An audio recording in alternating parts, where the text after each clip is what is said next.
大家好，又係我 Uncle Sim，今日想同大家分享一下 Lucky Sim eMaster 啱啱出咗一個新功能，就係佢除咗可以加自己品牌嘅 eSIM 之外，亦都可以添加其他品牌嘅 eSIM 嘅。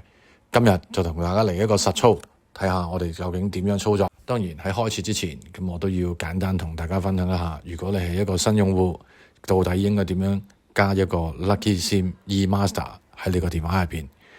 請大家注意，Lucky Sim eMaster 暫時只支援 Android 手機，咁我今日用嘅手機就係一個 Samsung A55 5G 嘅手機型號。其實安裝 Lucky Sim 嘅 eMaster 操作非常簡單，大家只需要打開你哋嘅 Play Store， 然之後 search Lucky eMaster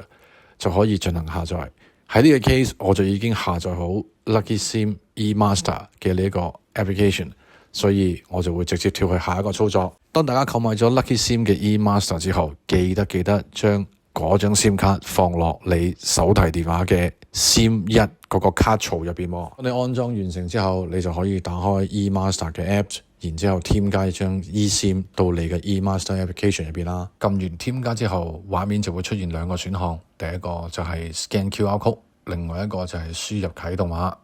喺呢個 case，我就準備添加一張 Lucky 2嘅 eSIM 版本入去我呢一個 eMaster 嘅 application。當你見到呢一個畫面，你係可以撳確認加入呢一張 eSIM， 咁整個過程就會完成噶啦。接落嚟，我哋會用同一個 Apps， 然之後去加另外一個品牌嘅 eSIM 落去 eMaster 嗰度。今次我選擇嘅係 Global SIM， 操作其實同之前一樣，我只需要打開 eMaster 呢個 Apps， 然之後再撳一次添加 eSIM。今次我就會 scan 由 Global SIM 發出嚟嘅嗰個 QR Code， 咁喺註冊嘅同時，系統就會要求你輸入一個密碼，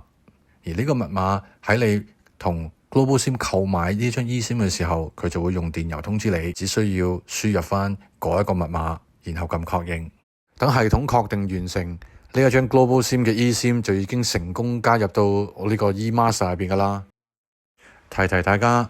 加完張 eSIM 落 eMaster 之後，記得去翻設置連接呢一度，將漫遊功能打開。如果唔係，張卡出咗香港都係冇用噶。